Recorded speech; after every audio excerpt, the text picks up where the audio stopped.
Hi friends, welcome back to Meghana's kitchen.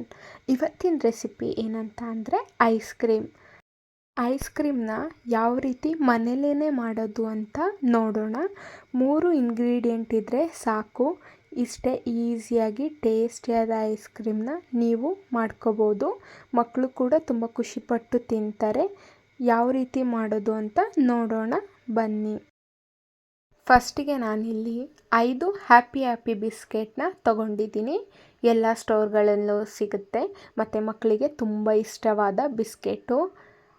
Happy ಬಿಸ್ಕೆಟ್ನ ಬಳಸ್ಕೊಂಡು ಸೂಪರಾಗಿ ice ಕ್ರೀಮ್ನ ಮಾಡ್ಕೊಳ್ಬೋದು.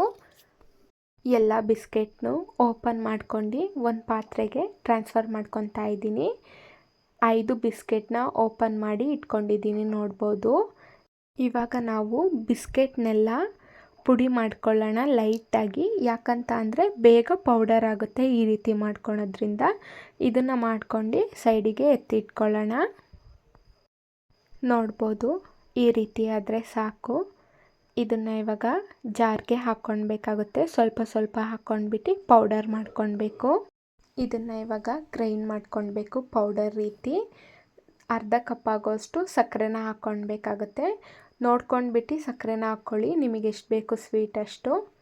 ನೋಡ್ಬೋದು, ಈ ರೀತಿ ಪೌಡರ್ ಆದರೆ ಸಾಕು. ಇದನ್ನು ಇವಾಗ ನಾವು ಒಂದು ಬೌಲಿಗೆ ಟ್ರಾನ್ಸ್ಫರ್ ಮಾಡ್ಕೊಳ್ಬೇಕಾಗತ್ತೆ. ಫುಲ್ ಸಾಫ್ಟಾಗಿ ಗ್ರೈಂಡ್ ಆಗಿರಬೇಕು. ನಾನಿಲ್ಲಿ ಅರ್ಧ ಲೀಟ್ರಷ್ಟು ಹಾಲನ್ನ ತೊಗೊಂಡಿದ್ದೀನಿ. ಗಟ್ಟಿ ಹಾಲನ್ನ ತೊಗೊಂಡಿದ್ದೀನಿ. ಯಾವುದೇ ರೀತಿ ನೀರು ಮಿಕ್ಸ್ ಮಾಡಿರಬಾರ್ದು, ಗಟ್ಟಿ ಹಾಲನ್ನ ತೊಗೊಳ್ಬೇಕು. ಹಾಲನ್ನ ನಾವು ಕಾಯಿಸೋದಕ್ಕೆ ಇಡೋಣ. ಪಾತ್ರೆಗೆ ಹಾಕ್ಕೊಂಡ್ಬಿಟ್ಟು ಚೆನ್ನಾಗಿ ಕಾಯಿಸ್ಬೇಕಾಗುತ್ತೆ. ಯಾವುದೇ ರೀತಿ ನೀರು ಹಾಕ್ತಿಲ್ದಂಗೆ ಕಾಯಿಸ್ಕೊಳ್ಬೇಕಾಗತ್ತೆ. ಹಾಲನ್ನ ಲೋ ಫ್ಲೇಮಲ್ಲಿ ಇಟ್ಕೊಂಡು ಈ ಥರ ತಿರ್ಸ್ಕೊತಾ ಇರಬೇಕಾಗುತ್ತೆ. ಇಲ್ಲ ಅಂತ ಅಂದರೆ ತಳ ಸೀದೋಗೋ ಚಾನ್ಸಸ್ ಇರುತ್ತೆ, ಹಾಗಾಗಿ ತಿರುಗಿಸ್ಕೊತಾ ಇರಬೇಕು. ಹಾಲನ್ನ ಮಧ್ಯ ತಿರುಗಿಸ್ಕೊತಾನೇ ಇರಬೇಕಾಗತ್ತೆ.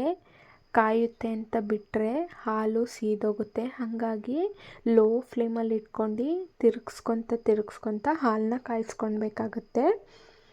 ನೋಡ್ಬೋದು, ಈ ರೀತಿ ಕುದಿ ಬರ್ತಾ ಇದೆ. ಇನ್ನು ಕುದಿ ಬರಬೇಕು. ಈ ರೀತಿ ತಿರುಗಿಸ್ಕೊತಾ ಇರಬೇಕು.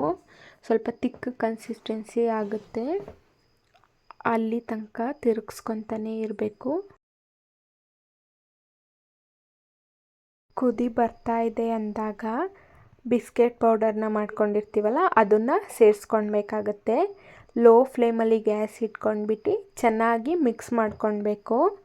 ನೋಡ್ಬೋದು, ಈ ರೀತಿ ಮಿಕ್ಸ್ ಮಾಡ್ಕೊತಾ ಇರಬೇಕು.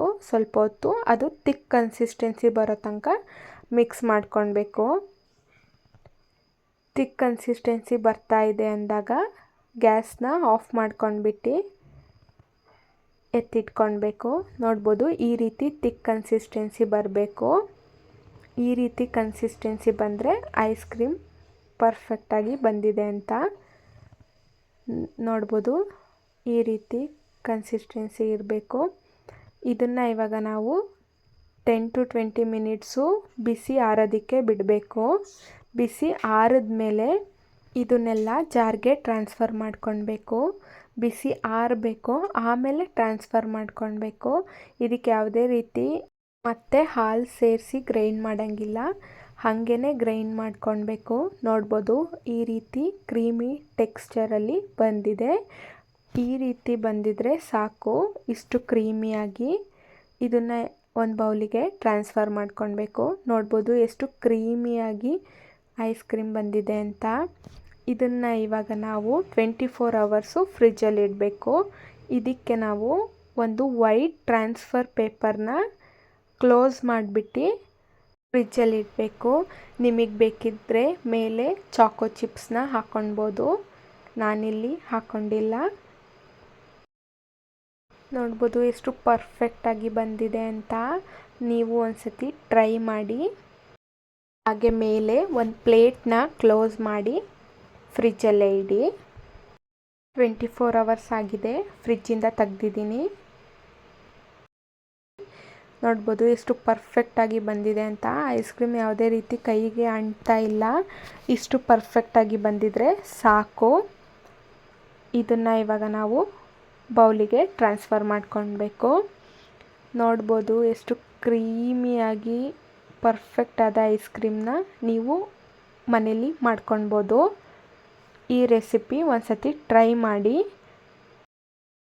ಇವಾಗ ನಾವು ಒಂದು ಬೌಲಿಗೆ ಟ್ರಾನ್ಸ್ಫರ್ ಮಾಡ್ಕೊತಾ ಇದ್ದೀವಿ. ನೋಡ್ಬೋದು ಎಷ್ಟು ಕ್ರೀಮಿಯಾಗಿ ಐಸ್ ಕ್ರೀಮ್ ಬಂದಿದೆ ಅಂತ. ಬೇಕಿದ್ದರೆ ನೀವು ಮೇಲ್ಗಡೆ ಚಾಕೋ ಚಿಪ್ಸ್ ಅಥವಾ ಚಾಕೋ ಸಿರಪ್ನ ಹಾಕ್ಕೊಂಡು ಟೇಸ್ಟ್ ಮಾಡ್ಕೋಬೋದು. ಕಡಿಮೆ ಸಮಯದಲ್ಲಿ ಮತ್ತು ಕಡಿಮೆ ಪದಾರ್ಥಗಳನ್ನು ಉಪಯೋಗಿಸ್ಕೊಂಡು ಈಸಿಯಾಗಿ ಮತ್ತು ಟೇಸ್ಟಿಯಾದ ಐಸ್ ಕ್ರೀಮ್ನ ನೀವು ಮಾಡ್ಕೋಬೋದು. ಒಂದ್ಸತಿ ಟ್ರೈ ಮಾಡಿ. ಈ ರೆಸಿಪಿ ಏನಾದರೂ ಇಷ್ಟ ಆದರೆ like, share, comment and subscribe. Thank you for watching.